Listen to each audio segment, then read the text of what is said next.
Hello dear students, एक बार फिर से स्वागत है आपका हमारे मॉर्निंग डोज के सेशंस में। एंड आई होप आपने हमारे प्रीवियस सेशंस जरूर देखे होंगे। और अगर देख के लाइक नहीं करा है और शेयर नहीं करा है तो ये बहुत ही ज़्यादा गलत बात है।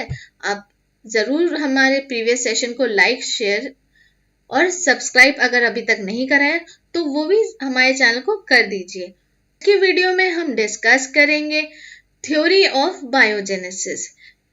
प्रीवियस सेशन में हमने 3 ओरिजिन ऑफ लाइफ की थ्योरीज डिस्कस करी थी, जो कि है थ्योरी ऑफ स्पेशल क्रिएशन या क्रिएशनिज्म, थ्योरी ऑफ एबायोजेनेसिस या इसी को स्पॉन्टेनियस जनरेशन और ऑटोबायोजेनेसिस भी बोलते हैं। आज हम डिस्कस करेंगे थ्योरी ऑफ बायोजेनेसिस। इसमें जो एक्सपेरिमेंट्स परफॉर्म करे गए थे, जिन साइंटिस्ट के थ्रू परफॉर्म करे गए थे, वो इसीलिए करे गए थे क्योंकि वो ये जो प्रीवियस थ्योरी है उन्होंने एक रीजन दिया था उसको रिजेक्ट करने का, या वो क्यों गलत है वो ये इसमें रीजन पूरे एक्सप्लेन करे गए हैं या एक्सपेरिमेंट परफॉर्म करे गए हैं। तो आप ये जो स्क्रीन पे सबसे पहला एक्सपेरिमेंट देख, इस थ्योरी ऑफ बायोजेनेसिस में 3 साइंटिस्ट थे जो कि हैं फ्रांसिस्को रेड्डी, लजारो स्प्लांजिनी और लुइस पास्चर। सबसे पहला एक्सपेरिमेंट फ्रांसिस्को रेड्डी के द्वारा किया गया था और ये एक्सपेरिमेंट में उन्होंने 3 जार्स लिए थे और इन तीनों जार्स में उन्होंने फ्लैश या मीट का पीस रख दिया था। एक जार को उन्होंने ओपन रखा था, दूसरे जार को उन्होंने एक कॉर्क से सील कर दिया था और तीसरे जार को उन्होंने सिर्फ एक मसलिन क्लॉथ से टाई कर रखा था। तो इस वजह से जो हमारा सबसे पहला वाला जार था वो पूरी तरह से एटमॉस्फेयर के कांटेक्ट में था। दूसरा वाला क्योंकि उसको कॉर्क से सील करा गया था इसलिए उसमें किसी तरह का कोई एटमॉस्फेरिक कांटेक्ट एस्टैब्लिश नहीं हो पा रहा था।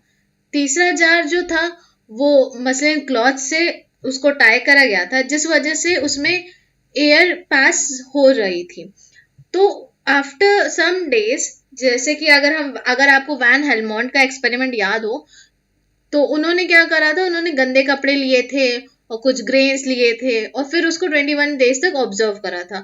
तो उसी थ्योरी को डिसअप्रूव करने के लिए या रिजेक्ट करने के लिए कुछ सिमिलर एक्सपेरिमेंटल सेटअप इन्होंने भी लगाया था।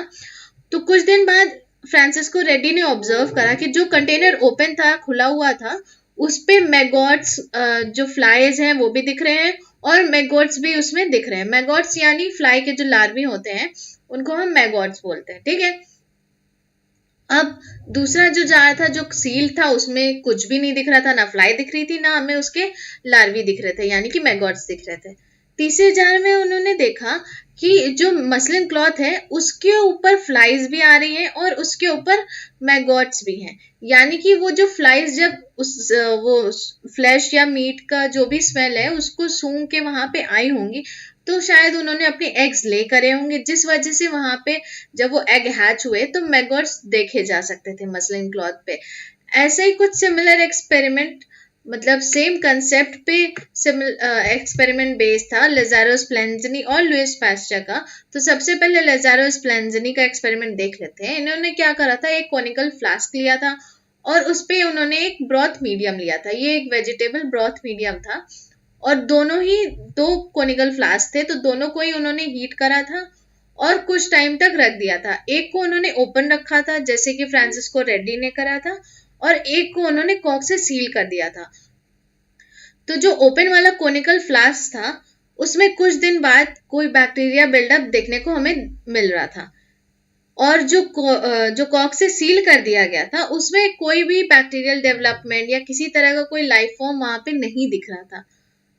सिमिलर एक्सपेरिमेंट था लुइस पास्चर का। इन्होंने क्या करा था, इन्होंने एक फ्लास्क को हीट कर दिया था, हीट करके बेंड करा था जिस वजह से इसका कुछ शेप जो है वो स्वॉन नेक की तरह हो गया था, यानी कि हंस की गर्दन की तरह। इस वजह से इनका जो एक्सपेरिमेंट था वो स्वॉन नेक एक्सपेरिमेंट के नाम से भी जाना जाता है। लजारो स्प्लेंजनी ने ब्रॉथ मीडियम लिया था तो इन्होंने भी ब्रॉथ मीडियम लिया और उसको हीट करा जैसे कि लजारो स्प्लेंजनी ने करा था। इन्होंने अलग ये करा कि जो बेंट था उसमें कोनिकल फ्लास्क में, उसकी वजह से क्या हो रहा था कि एटमॉस्फेरिक कांटेक्ट जो है वो कम हो रहा था, ठीक है। तो जो सबसे पहला वाला फ्लास्क था उसमें वो जो बेंट फॉर्म था, जैसे कि आप इस फिगर में देख सकते हैं कि वो काफी लंबा था, जिस वजह से कि एयर वहां तक पहुंच ही नहीं पा रही थी ब्रॉथ मीडियम तक। तो इसका मतलब कि किसी भी तरह का कोई स्पोर्स, बैक्टीरियल स्पोर्स या फंगस स्पोर्स कुछ भी वहां पे पहुंच ही नहीं पा रहा था। दूसरी जार में उन्होंने क्या करा, ये यहाँ से ब्रेक कर दिया, जिसकी वजह से ये एटमॉस्फेरिक के कांटेक्ट में आ पा रहा था।